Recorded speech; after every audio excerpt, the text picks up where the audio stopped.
565. अध्यक्ष महोदय, छोटीशी दुरुस्ती आहे. एकूण 25 पैकी 23 दुरुस्ती असं उत्तर जे आलं त्याऐवजी 25 पैकी 25 असं वाचावं. 25 पैकी 23 कामांना दुरुस्ती घेतलेली, उर्वरित 2 कामांना पण दुरुस्तीची कामं कधी हाती घेणार, ह्याची एकूण रक्कम किती? उर्वरित 2 कामांची नाही, पण त्याच्यामध्ये 25 पैकी 23 कामं घेतले. 25 पैकी 25. आता ही ह्याची एकूण रक्कम किती, ही निविदा अंतिम कधी होणार, हे 2 प्रश्न आहेत. आणि शेवटचा प्रश्न, राज्यामध्ये बऱ्याच ठिकाणी फॉरेस्टच्या हद्दीमध्ये खूप चांगल्या साईट आहे, परंतु जलसंधारण विभागाची कुठली व्यवस्था नसल्यामुळे FCRA क्लिअरन्स होत नाही. तर या FCRA क्लिअरन्ससाठी आपण काही विशेष व्यवस्था करणार का? अध्यक्ष महोदय, बीड जिल्ह्यातल्या गेवराई तालुक्यातल्या अतिवृष्टीमुळे या ज्या योजना नादुरुस्त किंवा फुटल्या होत्या त्याबाबतचा हा प्रश्न आहे. सन्माननीय सदस्यांनी विचारल्याप्रमाणे जवळपास 7 पाझर तलाव जे होते अतिवृष्टीमध्ये ते फुटले होते आणि 16 पाझर तलाव आणि 2 कोल्हापुरी बंधारे हे धोकादायक झाले होते. तेव्हा या सगळ्या गोष्टीचा सर्वे करण्यात आला आणि त्यापैकी 7 जे धोकादायक होते आणि 23 पाझर तलाव जे होते, असे एकूण 25 पाझर तलाव आणि 23 पाझर तलाव आणि 2 कोल्हापुरी बंधाऱ्यांना प्रशासकीय मान्यता देण्यात आलेल्या आहे. त्याची किंमत 10,07,00,000 रुपये आहे आणि कार्यारंभ आदेश 31 मार्चला हा देण्यात येणार आहे. निविदा प्रक्रिया ही सुरू झालेली आहे आणि येणाऱ्या पावसाळ्यापूर्वी हे सगळेचे सगळे कामं पूर्ण करण्याचा शासनाचा प्रयत्न राहणार आहे. सन्माननीय बोलणारे महोदय, आत्ताच सन्माननीय जलसंधारण मंत्री शंकररावजी गडाख साहेबांनी अतिवृष्टीच्या बाबतीमध्ये या ठिकाणी उत्तर दिलेलं आहे. मी या प्रश्नाला अनुसरून गडाख साहेबांचं खऱ्या अर्थाने स्वागत करणारे, धन्यवाद देणारे त्यांना, का 2021 मध्ये अतिवृष्टी झाली आणि अतिवृष्टीमध्ये माझ्या वैजापूर गंगापूर विधानसभा मतदारसंघात शिवनाच्या परिसरामध्ये जे जे केटीवेर त्या ठिकाणी नादुरुस्त झाले, वाहून गेले, त्या जवळजवळ 10 केटीवेर पैकी 4 केटीवेरला त्या ठिकाणी त्यांनी मान्यता दिली. अक्षरशः अतिवृष्टीच्या काळात प्रश्न घ्या. वैजापूर विधानसभा मतदारसंघ जोडून असल्या कारणाने ते स्वतः त्या ठिकाणी आले.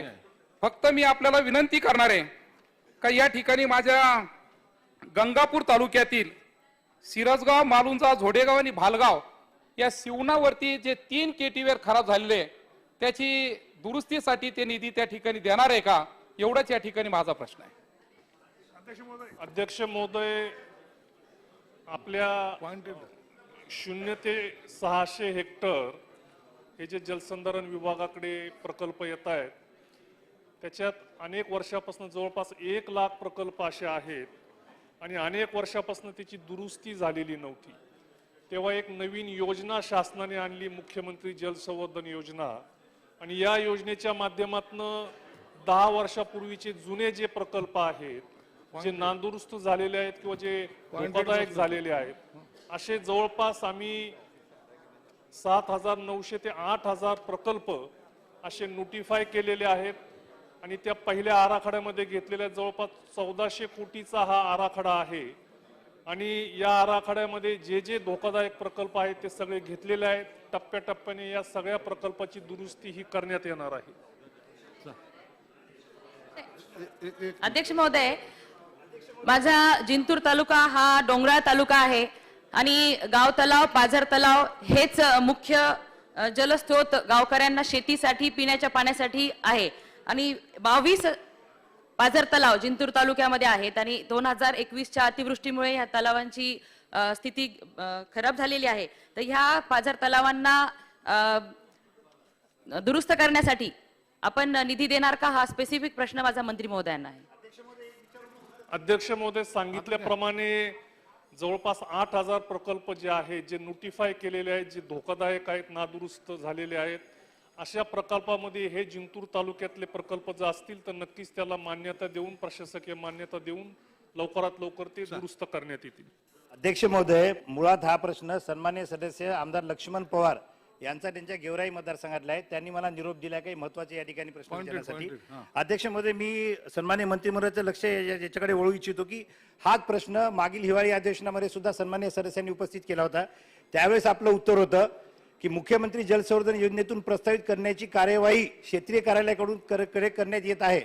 आणि आज सुद्धा आपण या ठिकाणी उत्तर दिलात की पावसाळ्यापूर्वी दुरुस्तीचे काम पूर्ण करण्याचे नियोजन आहे. मला आपल्याला विचारायचं स्पेसिफिक प्रश्न की या 6 महिन्याच्या काळामध्ये या बाबतीत कुठलीही कारवाई झाली नाही. त्यासाठी क्षेत्रीय कार्यालयाकडून जर काही निष्काळजीपणा झाले असेल तर त्यांच्यावर आपण कारवाई करणार का? हा प्रश्न क्रमांक 1. प्रश्न क्रमांक 2, आपण आता नियोजन करण्यात येत आहे म्हणतायत. आता फक्त पावसाळ्याला 2च महिने शिल्लक राहिलेत.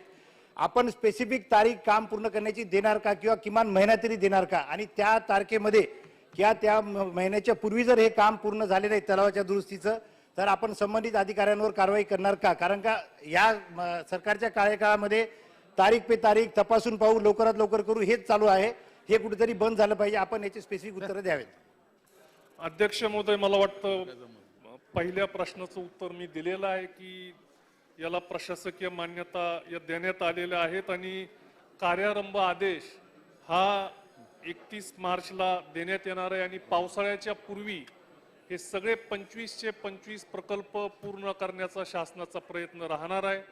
आणि दुसरा प्रश्न जो होता की उशीर कशामुळे झाला, तर तो उशीर कशामुळे झाला त्याची चौकशी करून जर कोणी दोषी असेल तर त्याच्यावरती कारवाई करण्यात येईल. पॉइंटेड प्रश्न विचारा. अध्यक्ष महोदय, सर्वप्रथम मंत्री महोदयाचं मी अभिनंदन करायसाठी प्रश्न विचारा. थांबलो. अभिनंदन नंतर प्रश्न. त्यांनी माझ्याही मतदारसंघामध्ये आणि महाराष्ट्रामध्ये खूप मोठ्या चांगल्या प्रकारचा निधी देऊन 20 वर्षापासून धरणाला दुरुस्तीला पैसे नव्हते, पैसे दिलेत. अभिनंदन. पण अजून काही राहिलेले आहेत त्याला पैसे दुरुस्तीसाठी लवकरात लवकर देणार आहात का? चल उदय. होय अध्यक्ष महोदय. हा उदय. अध्यक्ष महोदय, धन्यवाद. अध्यक्ष महोदय, मी शंकरराव गडाख साहेबांचं अभिनंदन करतो. अरे बस, प्रश्न विचार. आमच्या कन्नड मतदारसंघामध्ये 169 मिलीमीटर पाऊस पडला आणि अतिवृष्टी ढगफुटी झाली आणि अशा मोठ्या प्रमाणामध्ये पाझर तलावांचे काही सांडवे फुटले, काही हे नुकसान झाले. विचारा. त्याबद्दल त्यांनी भरघोस निधी दिल्याबद्दल अभिनंदन करतो. आणि आमच्या काही धरण काही राहिलेले पाझर तलाव त्यांना निधी उपलब्ध करणार का? इतकं. होय. होय अध्यक्ष महोदय. अध्यक्ष महोदय, हा मराठवाड्यातला गेवराई तालुक्यातला जरी प्रश्न असला ती मराठवाड्यामध्ये ह्यावेळेस सप्टेंबर महिन्यामध्ये अतिवृष्टी झाली. त्यात काही नदीवर म्हणजे पूर्णा असेल, गिरजा असेल, भोकरदन तालुक्यामधील आणि बदनापूर तालुक्यामधील जी भोरडी नदी यावरचे काही कोल्हापुरी बंधारे वाहून गेले. त्याच्यामुळे शेतकऱ्याचं 1-2 एकर शेती ही आजूबाजूने तिचे वाहून गेली. त्याच्यामुळे त्याला दुरुस्तीला काही आपण निधी देणार का, त्याचा सर्वे करणार का, हे माझे स्पेसिफिक प्रश्न आहे अध्यक्ष महोदय, मंत्री महोदयाला.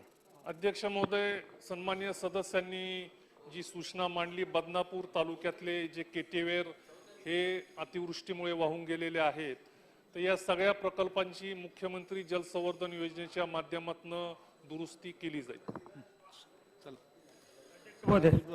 अध्यक्ष महोदय, माझ्या मतदारसंघामध्ये 68 बंधाऱ्याला आपण मंजुरात दिली होती. त्याचे टेंडर सुद्धा झाले होते, परंतु काही त्याला वर्क ऑर्डर दिली, काहीला थांबवली आणि त्यानंतर सर्वच कामं थांबवले. त्याला आपण मंजुरात देऊन ते कामं सुरू करण्यासाठी प्रोसेस करणार का? अध्यक्ष महोदय, मधी अनेक प्रकल्पाला मंजुरी विभागाच्या मार्फत देण्यात आली होती, परंतु कोविडमुळे आर्थिक परिस्थिती अडचणीची झाल्यामुळे वित्त विभागाने थोडेसं फंड्सचे अडचणी निर्माण झालेल्या असल्यामुळे निर्बंध लावले होते, परंतु आता ते निर्बंध उठलेले आहेत आणि हे जे प्रकल्प जे मंजूर झालेले आहेत ते लवकरात लवकर निधी देऊन पूर्ण करण्यात येतील.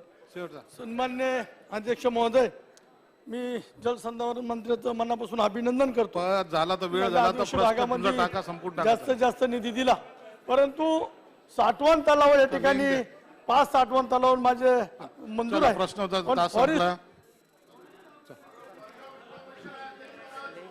कागदपत्रे सभागृहाच्या पटलावर ठेवणे, जलसंपदा मंत्री.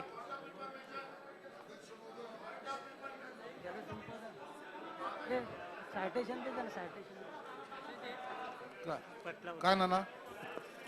अध्यक्ष महाराज, मी मागच्या वेळेस एक मुद्दा उपस्थित केला होता. अध्यक्ष महाराज, वकिलांवर, गावातल्या वकील आणि गावांच्या पत्रकारांवर अजूनही हमले चालू आहे.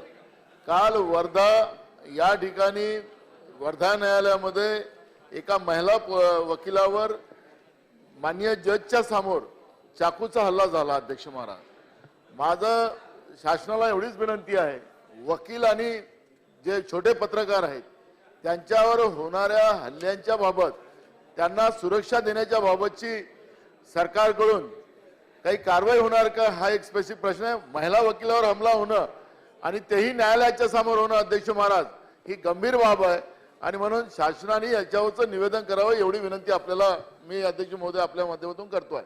माननीय शासन बोलतच नाही अध्यक्ष महोदय. तुमचं बोलणं आता संपलंय, आणखी शासनाला बोलायला संधी तर द्या.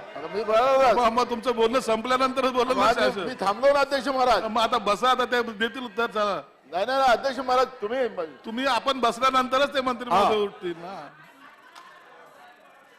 अध्यक्ष महोदय, सन्माननीय सदस्य नानाभाऊ पटोले यांनी जी माहिती या सभागृहामध्ये दिली त्या माहितीच्या संदर्भामध्ये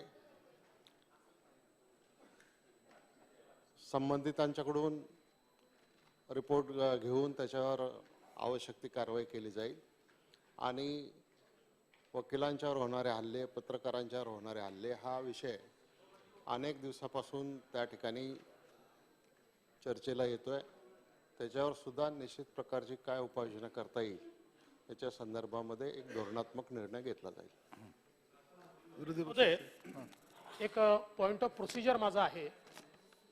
अनेक वर्ष आपण या सभागृहामध्ये आहोत आणि ज्यावेळेस मागण्यांवरची चर्चा होते, एखाद्या मुद्द्यावरची चर्चा होते, तर आपण एक सायटेशन वाचता. ते सायटेशन असं असतं की चर्चेकरता इतका वेळ राखून ठेवलाय, त्यातला 50% वेळ विरोधी पक्षाला आणि 50% वेळ सत्तारूढ पक्षाला मंत्र्यांच्या उत्तरासहित. आणि म्हणून अनेक वेळा मग विरोधी पक्षनेता 1-1.5 तास बोलतो तर मंत्री पण 1-1.5 तास बोलतात. आणि म्हणून अनेक वर्ष आपल्या सभागृहातली प्रथा आहे, एक सत्तारूढ पक्षाचा, एक विरोधी पक्षाचा. त्यातनं मग शेवटी सगळा बॅलन्स तयार होतो. आता या 4 दिवस आपल्या मागण्या झाल्या, 4ही दिवसांमध्ये ही सगळी पद्धत बदलण्यात आली आणि 3 तिकडनं आणि 1 इकडनं. याचा परिणाम काय झाला आपण बघा. आता कालच्या चर्चेचं मी आपल्याला सांगतो. शिवसेनेला वेळ मिळाला 1 तास 3 मिनिटं, राष्ट्रवादीला 57 मिनिटं, काँग्रेसला 1 तास 13 मिनिटं, बहुजन विकास आघाडीला 4 मिनिटं, समाजवादी 7 मिनिटं आणि मंत्र्यांचे उत्तर 1 तास 42 मिनिटं. म्हणजे टोटल सत्तारूढ पक्षाला मिळाले 5 तास 6 मिनिटं आणि विरोधी पक्षाला किती मिळाले. भारतीय जनता पार्टीला 2 तास 3 मिनिटं आणि राष्ट्रीय समाज पक्षाला 4 मिनिटं, म्हणजे 2 तास 7 मिनिटं.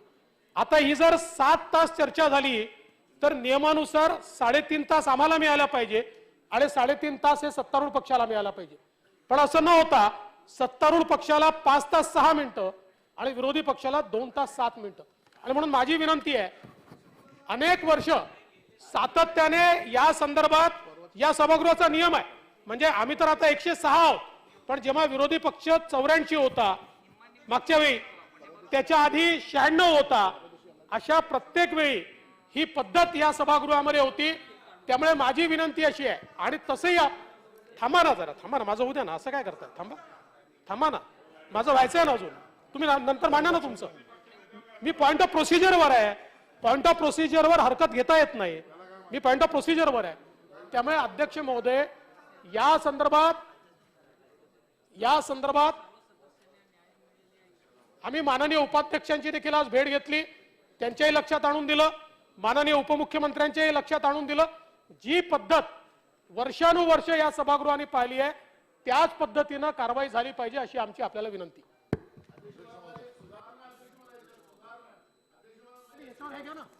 रोलिंग द्या ना अध्यक्ष महोदय. माननीय विरोधी पक्ष नेते, आपण जो चर्चेला वेळ देतो दरवेळेला एक सेकंड नाना, एक मिनिट बोलू दे. सबमिशन आहे काय सबमिशन आहे अध्यक्ष महाराज. बोला. जे माननीय विरोधी पक्ष नेत्यांनी पक्ष बल ज्याप्रमाणे आणि त्याचं किती तास कोणी बोलले त्याच्यावर सांगितलं. काँग्रेस 1 तासाच्या पलीकडे बोललं असं त्यांनी सांगितलं. अध्यक्ष महाराज, काँग्रेसचे 1 तास बोललेच नाही लोक. हे आकडे आणले कुठून? हे आणले कुठून? मला त्याचं आम्हाला ते पण माहिती पाहिजे ना अध्यक्ष महाराज. मी काल पण मी म्हणालो साहेब अध्यक्ष महाराज,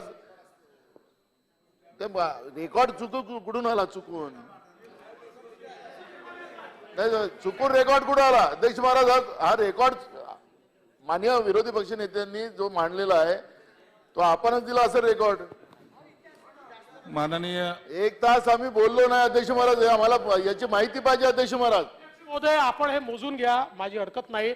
प्रश्न एवढाच आहे, 50% सत्तारूढ पक्ष आणि 50% विरोधी पक्ष मंत्र्याच्या उत्तरासहित आहे. मंत्र्याचं उत्तर जर 1 तास 40 मिनिटं चालणार असेल आणि बाकी पक्ष 3 तास बोलणार असतील तर आम्हाला अर्धा वेळ मिळालाच पाहिजे. या सभागृहात वर्षानुवर्षे झालेला आहे. माननीय विरोधी पक्ष नेते, नाही पहिले माझ्या याचं उत्तर तुमच्या याच उत्तर देतोय. माननीय विरोधी पक्ष नेते, आपला ठरल्याप्रमाणे दरवेळेला हा निम्मा वेळ विरोधी पक्षाला, निम्मा वेळ हा सत्तारूढ पक्षाला असतो, हे सत्य आहे. आपण शक्यतो त्या पद्धतीनेच कामकाज चालवायचा प्रयत्न करतो. परवाच्या दिवशी तुम्ही सभागृहात कदाचित नव्हतात, परंतु माननीय उपमुख्यमंत्र्याने मला सुद्धा आणि सभागृहाला सुद्धा सांगितलं की आजचा चर्चेचा वेळ वाढवून द्या, आणि इतका वेळ वाढवला आपण जवळपास 1 सेकंद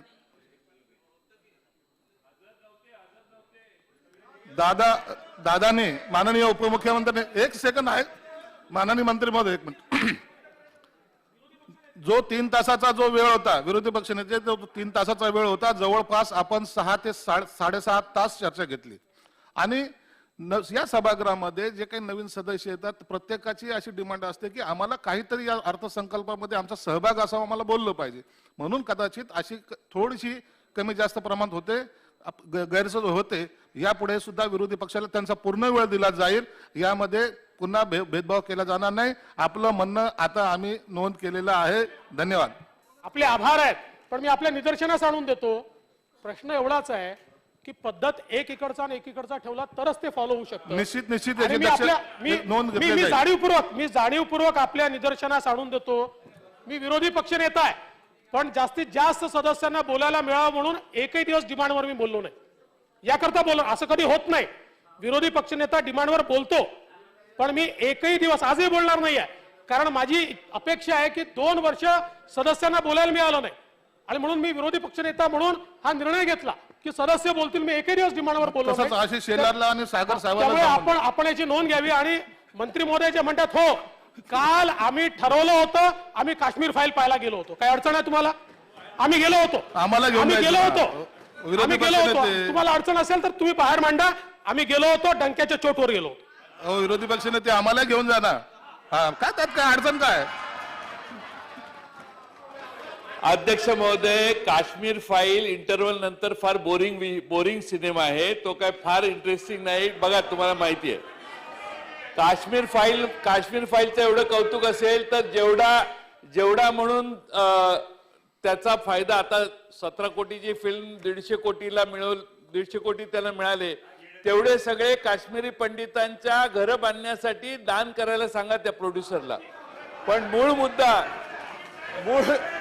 मुद्दा हा आहे अध्यक्ष महोदय, मूळ मुद्दा हा आहे अध्यक्ष महोदय की काल सन्माननीय विरोधी पक्ष नेते, बसा ना, माझ्यानंतर बोला, मला संरक्षण द्या अध्यक्ष महोदय.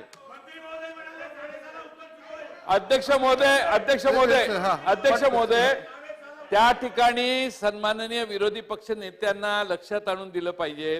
पहिल्यांदा 6 ठरलं, मग 6.5 ठरलं, त्यानंतर 7.5 पर्यंत वाढवू म्हणून मी जिथं उभं राहून सांगितलं, प्रस्तावित केलं. त्यानंतर ऐका जरा ऐका, बोला. प्रत्येक वेळा उभं राहून बोलले पाहिजे, काय पद्धत आहे? दुसऱ्यांचं बोला ना, आम्ही ते उभं राहिल्यावर बोलतो का कधी? ही काय पद्धत आहे? प्रत्येक वेळा खाली बसून सागरजी अध्यक्ष महोदय, सन्माननीय विरोधी पक्ष नेत्यांनी आपल्या समज द्यावी. प्रोत्साहन देऊ नका. मग प्रत्येकाच्या भाषणामध्ये अडथळे निर्माण होतील. दुसरीकडून खालून बसून बोलता येतं. ही पद्धत बरोबर नाही. पद्धत आधी बंद करा. अध्यक्ष महोदय, मला हे निदर्शनाला आणायचंय की वेळ वाढवत समोरच्या बाजूने सदस्य राहिले नाहीत. इकडं आपण अध्यक्ष महोदयांनी या ठिकाणी सगळे संपले, पुन्हा काही लोक परत आल्यानंतर त्यांनाही बोलायला दिलं, जेवढे शक्य होते त्या सगळ्यांना दिलं. त्यामुळे चुटकीचं रेकॉर्डवर राहू नये. उपलब्ध असणारे हजर असणाऱ्या सर्व सदस्यांनी बोलल्यानंतर उत्तराला परवानगी देण्यात आली. त्यामुळे सन्माननीय विरोधी पक्ष नेत्यांचा गैरसमज आता या विषयावर आता वाद नको, या विषयावर आता वाद नको. आशिषजी, या विषयावर वाद नको. अध्यक्ष महोदय, सन्माननीय नाना पटोले साहेबांनी एका गंभीर विषयाकडे आपलं लक्ष वेधलं आणि माहिती दिली. सन्माननीय आपल्याला सुद्धा मी एक गंभीर विषयाकडे माहिती लक्ष वेधतो आणि गृहमंत्री सुद्धा इथे आहेत. खऱ्या अर्थाने अध्यक्ष महोदय, राज्यामध्ये प्रशासकीय यंत्रणेत काही षडयंत्र शिस्त आहे का, अशा पद्धतीची माझी शंका आहे. अध्यक्ष महोदय, प्रशासकीय यंत्रणेमध्ये अशा पद्धतीची जर षडयंत्र शिजणार असतील तरी राज्याला सुद्धा सोयीचं होईल असं चित्र नाही. अध्यक्ष महोदय, अध्यक्ष महोदय, उपायुक्त सौरभ त्रिपाठी यांना आपण निलंबित केलं, योग्य केलं. आमचं त्याच्यावर तुमच्या भूमिकेवर समर्थन आहे, कारण तशी ती केसच होती. पण अध्यक्ष महोदय, माझा मुद्दा आहे तो पुढचा आहे की त्यांच्यावर आरोप काय होता. तर अध्यक्ष महोदय, भुलेश्वर येथील पोफळीवाडीतील अंगडियांना आयकर विभागाच्या माध्यमातून ते धमकी देत होते. इन्कम टॅक्सचे तुमच्याकडे धाडी पडतील, इन्कम टॅक्स कारवाई करेल, इन्कम टॅक्सच्या लोकांच्या वतीने किंवा त्यांचं नाव वापरून आणि खोटं पसरवून पोलीस अधिकारी जर लोकांकडून खंडणी घेत असतील तर अध्यक्ष महोदय, षडयंत्र हे आहे की केंद्र सरकारच्या यंत्रणांना बदनाम करण्याचं षडयंत्र प्रशासकीय सेवेत कोणाच्या आशीर्वादाने शिस्त आहे का, हा महत्वाचा प्रश्न. अध्यक्ष महोदय, याचं कारण हे त्रिपाठी तर नंतर बेपत्ता झाले, त्यानंतर त्याने अंगडियांवर दबाव सुद्धा आणला आणि त्याच्यानंतर सुद्धा आपल्याला ते समोर नाही आले, आपण शिस्तभंगाची कारवाई केली. पण अध्यक्ष महोदय, सर्वात महत्वाचा विषय हा आहे की केंद्रीय यंत्रणांना त्यांच्या वतीने हा वसुलीचा कार्यक्रम पोलीस डिपार्टमेंटमध्ये चालू आहे का आणि त्यातनं केंद्रीय यंत्रणांना बदनाम केलं जातंय का. आणि म्हणून अध्यक्ष महोदय, हे महाराष्ट्राला पण शोभणार नाही, देशालाही शोभणार नाही. आणि म्हणून अशा पद्धतीचे कोणी प्रशासकीय अधिकारी केंद्रीय यंत्रणांचा वापर करून अजूनचे काही आहेत ही आमच्या मनात शंका आहे. आणि म्हणून अध्यक्ष महोदय, माननीय गृहमंत्र्यांना तुम्ही निवेदन करायला सांगितलं पाहिजे की या विषयाची ती माहिती घेतील, आवश्यकता वाटली तर चौकशी करतील. कारण अशा पद्धतीने इन्कम टॅक्सच्या नावावर अजून किती IPS अधिकाऱ्यांनी किती करोड रुपये घेतलेत, किती प्रकरणं दबली गेली आहेत, किती GSTच्या अधिकाऱ्यांच्या नावावर घेतली गेली आहेत, किती अजून कुठल्या अधिकाऱ्यांच्या नावावर घेतली गेली आहेत, हे या सदनाला आणि महाराष्ट्राला कळलं पाहिजे. आणि म्हणून गृहमंत्र्यांनी याची नोंद घ्यावी आणि आवश्यकता असेल तर माहिती घेऊन त्याचं निवेदन करावं. चल, जलसंपदा मंत्री. हो, नोंद घ्या. माननीय शेलार साहेबांनी सांगितलेल्या मुद्द्याची मी नोंद घेतलेली आहे, त्याची मी जरूर माहिती घेईन आणि त्याच्यामध्ये काही सत्य आढळलं तर कारवाई करेन. जलसंपदा मंत्री.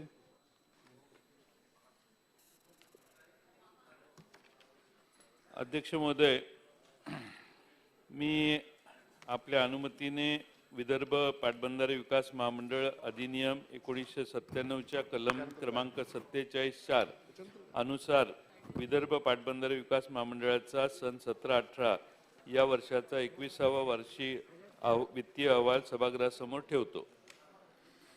माननीय अध्यक्ष महोदय, मी आपल्या अनुमतीने गोदावरी मराठवाडा पाटबंधारे विकास महामंडळ अधिनियम 1998च्या कलम क्रमांक 47(4) अनुसार गोदावरी मराठवाडा पाटबंधारे विकास महामंडळाचा सन 19-20चा वार्षिक लेखा अहवाल सभागृहासमोर ठेवतो.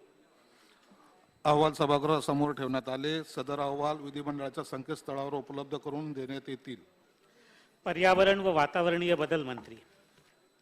माननीय अध्यक्ष महोदय, मी आपल्या अनुमतीने जल प्रदूषण प्रतिबंध आणि नियंत्रण अधिनियम 1974च्या कलम 19च्या पोट कलम 2 अन्वये हवा प्रदूषणास प्रतिबंध व नियंत्रण 1981च्या कलम 35च्या पोट कलम 2 अन्वये महाराष्ट्र प्रदूषण नियंत्रण मंडळ यांचा सन 2020-2021 या वर्षाचा वार्षिक अहवाल सभागृहासमोर ठेवतो.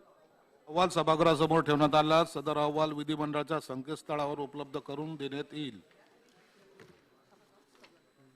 आता स्थगन प्रस्तावावर एक निर्णय. आज बुधवार दिनांक 23 मार्च 2022 रोजी स्थगन प्रस्तावाच्या एकूण 3 सूचना प्राप्त झाल्या आहेत, परंतु आज सन 2022-23च्या अर्थसंकल्पातील अनुदानाच्या मागण्यावर चर्चा व मतदान चौथा व शेवटचा दिवस व चर्चा रोध असल्यामुळे मविसह नियम 251/2 अन्वये स्थगन प्रस्ताव घेता येणार नाही.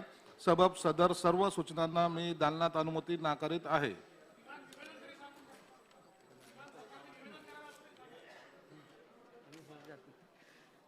अनुसूचित जाती कल्याण समितीचा पहिला अहवाल सादर करणे. अध्यक्ष महोदय, विधानमंडळ अनुसूचित जाती कल्याण समितीने दिनांक 23 जानेवारी ते 25 जानेवारी 2018 या कालावधीत नागपूर जिल्ह्याचा व दिनांक 14 फेब्रुवारी ते 17 फेब्रुवारी 2018 या कालावधीत पुणे जिल्ह्याचा दौरा करून अनुसूचित जाती प्रवर्गासाठीच्या विविध योजना व कल्याणकारी प्रकल्पाने प्रत्यक्ष भेटी देऊन त्या संदर्भात जिल्हा पातळीवरील संबंधित अधिकाऱ्यांसमवेत बैठक घेऊन चर्चा केली. उक्त दौऱ्याच्या अनुषंगाने तदनंतर समितीने दिनांक 17 फेब्रुवारी 2021 रोजी विधान भवन मुंबई येथे संबंधित विभागाच्या प्रधान सचिवांची साक्ष घेतली. या संदर्भाने समितीस प्राप्त झालेल्या माहितीच्या आधारे समितीने सखोल छाननी व विचार विनिमय करून शासनास काही महत्त्वाच्या शिफारशी केल्या असून त्या प्रस्तुत अहवालात समाविष्ट केलेल्या आहेत. समितीचा अभिप्राय व शिफारशीनुसार शासन स्तरावर कृपया त्वरेने कारवाई करण्यात यावी. अध्यक्ष महोदय, मी आपल्या अनुमतीने अनुसूचित जाती कल्याण समितीचा पहिला अहवाल सभागृहात सादर करत आहे. अनुसूचित जाती कल्याण समितीचा पहिला अहवाल सभागृहात सादर करण्यात आला. अनुसूचित जमाती कल्याण समितीचा पहिला अहवाल सादर करणे. अध्यक्ष महाराज, मी आपल्या अनुमतीने अनुसूचित जमातीचा पहिला अहवाल सभागृहाला सादर करतो. एक शिफारस फक्त वाचून दाखवतो. अध्यक्ष महाराज, आदिवासी उपयोजना व बाह्य योजना क्षेत्रातील जिल्हा परिषदेच्या रस्त्यांच्या दुरुस्ती व परिरक्षण या कार्यक्रम 3054 या शीर्षकाअंतर्गत निधीसह सन 2012च्या आधी सार्वजनिक बांधकाम विभागामार्फत राबवण्यात येत होता. सन 2012-13 या आर्थिक वर्षापासून सदर कार्यक्रम 3054 या लेखा शीर्षकाअंतर्गत निधीसह ग्राम विकास विभागाकडे हस्तांतरित करण्यात आल्यामुळे जिल्ह्यातील रस्ते दुरुस्तीच्या कामांना गुणवत्तेचा दर्जा कमी झाला आहे. तसेच या कामांसाठी निधीची मागणी, मान्यता व उपलब्धतेसाठी जिल्हा परिषदेकडून बराच कालावधी लागत असल्याने तसेच रस्त्याची कामे विहित वेळेत पूर्ण न झाल्याने या जिल्ह्यांचा विकास कामांवर परिणाम होतो. त्यामुळे 3054 या लेखा शीर्षकाअंतर्गत या योजनेवर होणाऱ्या खर्चाच्या निधीसह रस्त्याचा दर्जा सुधारणे तसेच विहित वेळेत ही कामे पूर्ण होण्याकरिता ग्राम विकास विभागाकडून सार्वजनिक बांधकाम विभागाकडे हस्तांतरित करून सदर कामे पूर्वीप्रमाणे सार्वजनिक बांधकाम विभागाकडूनच करण्याबाबत कारवाई करण्यात यावी व केलेल्या कारवाईची माहिती समिती 3 महिन्यात सादर करावी अशी शासनास शिफारस करीत आहे. अध्यक्ष महोदय, मी आपल्या अनुमतीने अनुसूचित जमातीचा पहिला अहवाल 13-12 शिफारशीसह सभागृहाला सादर करीत आहे. अनुसूचित जमाती कल्याण समितीचा पहिला अहवाल सभागृहात सादर करण्यात आला. रोजगार हमी योजना समितीचा पहिला अनुपालन अहवाल सादर करणे. अध्यक्ष महोदय, मी आपल्या अनुमतीने रोजगार हमी योजना समितीचा पहिला अनुपालन अहवाल सभागृहात सादर करतो. रोजगार हमी योजना समितीचा पहिला अनुपालन अहवाल सभागृहात सादर करण्यात आला. समितीने काही शिफारसी केलेल्या आहेत त्या आपल्या समोर ठेवतो. अध्यक्ष महोदय, रोजगार हमी योजना समितीच्या आता सदस्य आता हे जे अहवाल तुमचा पटलावर ठेवा. नेक्स्ट लक्षवेधी सूचना.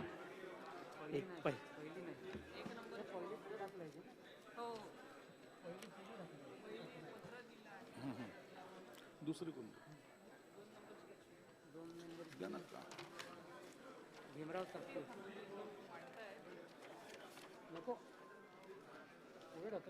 हॅलो अध्यक्ष महोदय, काय लक्षवेधी क्रमांक 1 लक्षवेधी क्रमांक 1 साठी माननीय मंत्री महोदयांनी पत्र दिलं आहे. त्यांनी ती पुढे ढकलावी अशी विनंती केलेली आहे, म्हणून ती विनंती त्यांची मान्य करण्यात येत आहे. अध्यक्ष महोदय, मला माहिती द्या आपण की कोणत्या मंत्री महोदयांनी याला पुढे ढकलली, ते थोडस माहिती मिळाली तर बरं होईल. अध्यक्ष महोदय, या लक्षवेधीमधले बहुतेक मुद्दे जे आहेत हे मुद्दे कामगार विभागाशी संबंधित आहेत. त्यामुळे या लक्षवेधीच्या संदर्भामध्ये माननीय कामगार मंत्र्यांनी स्टेटमेंट करणं योग्य राहील आणि म्हणून ही लक्षवेधी कामगार विभागाकडे हस्तांतरित करण्यात आलेली आहे आणि त्यांनी त्याचं उत्तर देण्याचं सुद्धा मान्य केलेलं आहे. अध्यक्ष महाराज, या लक्षवेधीला आपण वाचलं असेल की साप्ते नावाचा एका तिथल्या कामगाराला त्यांनी त्याच्यावर अत्याचार केलं, त्याला आत्महत्या करायला बाध्य केलं. त्याच्यामध्ये मोठ्या प्रमाणात दबाव आणून गुंडगिरी त्या ठिकाणी निर्माण झालेली आहे. मला कोणी उत्तर द्यावं हा प्रश्न नाही अध्यक्ष महाराज, पण हे गंभीर बाब आहे अध्यक्ष महाराज. आणि याचं आम्हाला तुम्ही सांगा उद्या लावा अध्यक्ष महाराज, नाही तर परवा लावा. याच अधिवेशनामध्ये ही लक्षवेधी लावा, आम्हाला त्याचं आश्वासन द्या. ठीक आहे, उद्या ही लक्षवेधी घेण्यात नाही, येईल. उद्या मंत्री नाही आहेत ते, मग त्यांना ते मंत्री म्हणतात ते परवा आहे. 25ला लावा अध्यक्ष महाराज,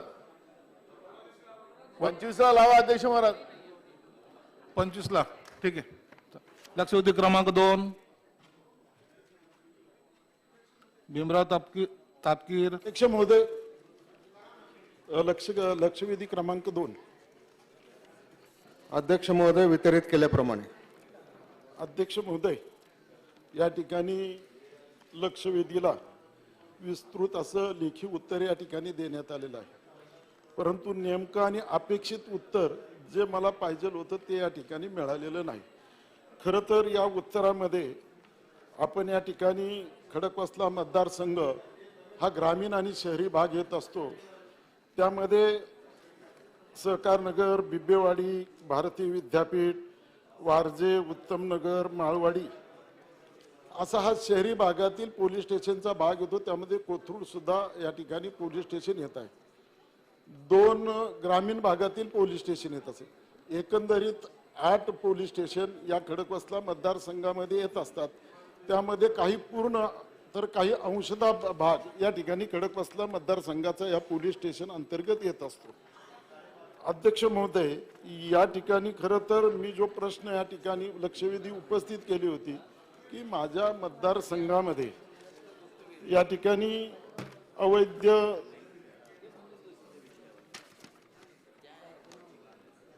अवैध दारू धंदे असतील, त्याचप्रमाणे मटका असेल, त्याचप्रमाणे. सन्मान्य सदस्य, प्रश्न घ्या.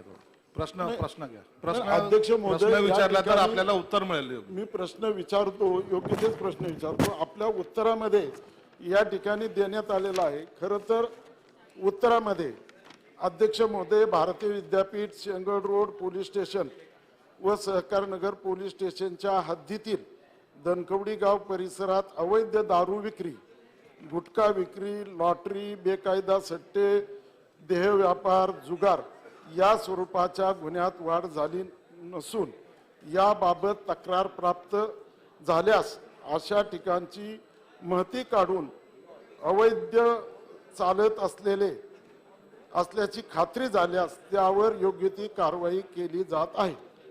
असं आपण या ठिकाणी उत्तरात दिलेलं आहे. मला एकच विचारायचं की त्या भागामध्ये, त्या परिसरामध्ये एकबी अवैध दारूचा धंदा नाही का? त्या ठिकाणी लॉटरी सेंटर नाही का? त्या ठिकाणी पत्त्याचे जुगारीचे अड्डे नाहीत का? असं या ठिकाणी मला विचारायचं आहे.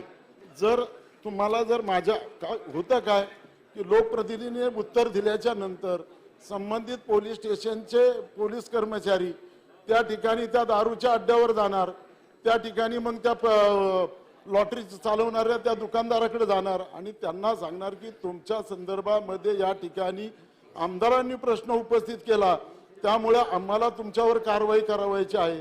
मला एकच सांगायचं आहे का, तर मी या ठिकाणी ज्या ठिकाणी दारूचे धंदे या ठिकाणी चालत आहे आणि माझ्याच गावामध्ये मला असं वाटलं होतं की काहीतरी अपेक्षित उत्तर यामध्ये देण्यात येईल.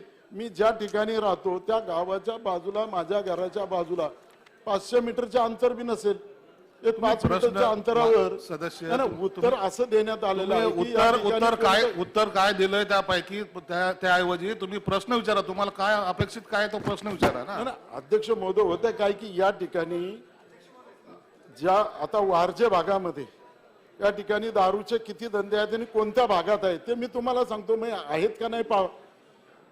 वारजे भागामध्ये ओल नेस्ट, गोकुळनगर पठार, अमृतवेल सोसायटी, रामनगर झोपडपट्टी वस्ती, कुलकर्णी हॉस्पिटलचा परिसर, कर्वेनगर हद्द, त्याचप्रमाणे माझ्या धनकवडी भागामध्ये सहकार पोलीस स्टेशन अंतर्गत मोहननगर, बोक्षेनगर, बालाजीनगर, त्याचप्रमाणे आंबेगाव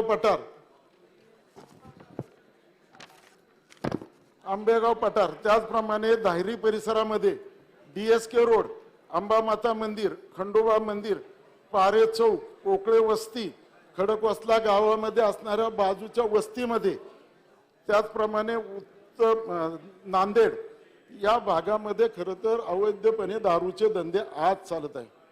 जर असं कोणी त्या ठिकाणी आपल्याला उत्तर दिलं असेल, जर त्या ठिकाणी ते जर म्हणते की दारूचे धंदे त्या ठिकाणी चालत नसतील, तर त्या ठिकाणचे मी CC कॅमेऱ्याचे रेकॉर्ड आपल्याकडे सादर करतो की ज्या धंद्याच्या जो व्यवसाय चालतो तो मध्य लोकवस्तीमध्ये चालतो, त्या ठिकाणी सोसायट्यांचा भाग आहे आणि सोसायट्यांचा भाग असल्यामुळे त्या ठिकाणी CC कॅमेरे सुद्धा लावलेले असतात.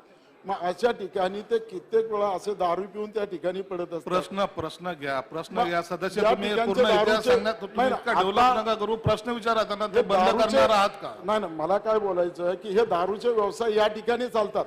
आता तुम्हाला लॉटरी सेंटर सांगतो कुठे कुठे चालतात.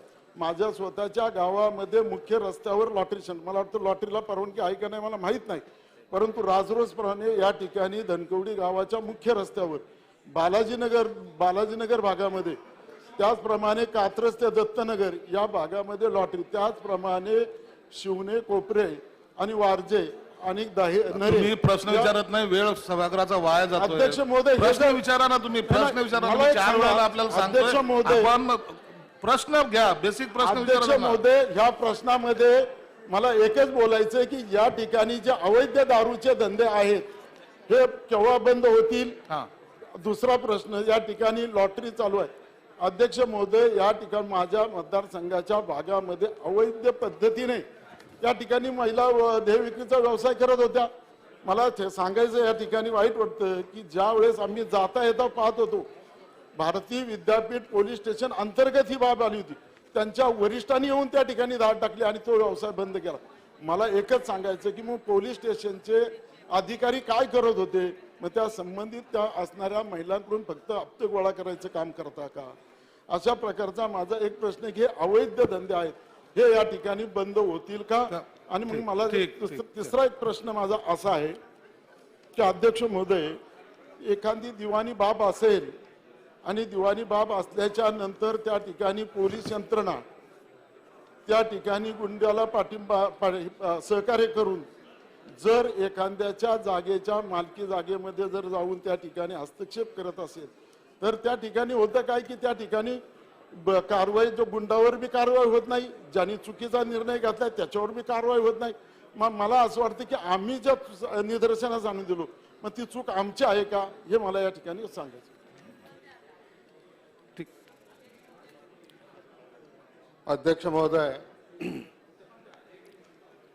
सन्माननीय सदस्य भीमराव तापकीर यांनी आपल्या खडकवासला मतदारसंघामध्ये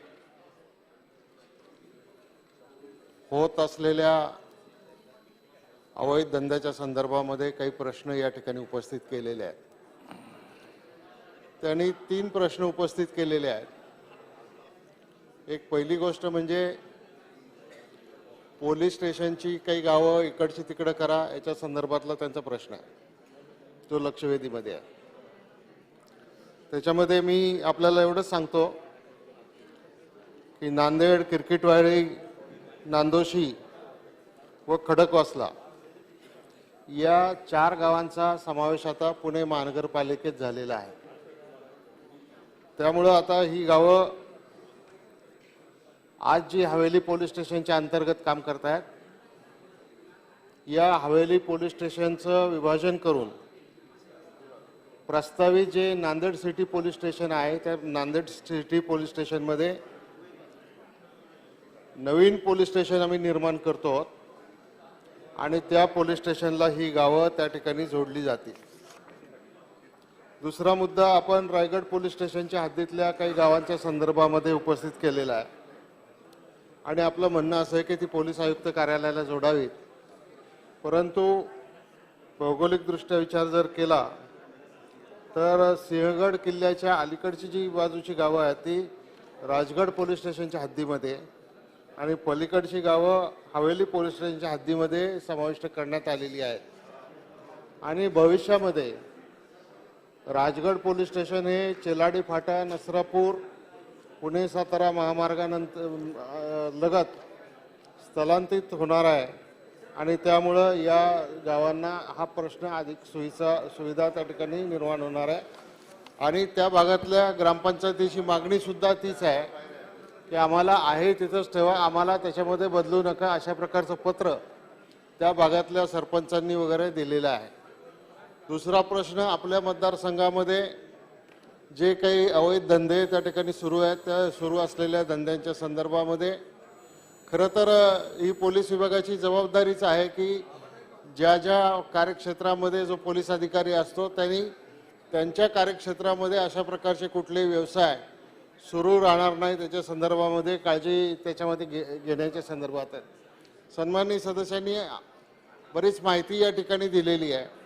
मी सुद्धा सन्माननीय सदस्यांच्याकडून सगळी माहिती घेईन आणि त्याच्या संदर्भामध्ये ताबडतोब सूचना देऊन हे सगळा व्यवसाय त्या ठिकाणचा अवैध व्यवसाय बंद कसा होईल याच्या संदर्भामध्ये त्या ठिकाणी आपण निर्णय करू.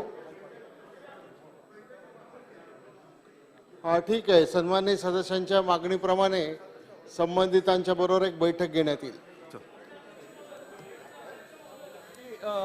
गृहमंत्र्यांना कालच त्यांची भेट घेतली. फक्त साहेब मी 5 इन्सिडेन्सेस गेले काही दिवसातले सांगतो की 17 मार्च रोजी पुण्यामध्ये दत्तवाडीमध्ये एका गुंडाने 12 वर्षाच्या म्हणजे जनता वसाहतीत भर जनता वसाहतीत फरफटी तोडून 12 वर्षाच्या मुलीवर बलात्कार केला. आत्ता 17 मार्चला.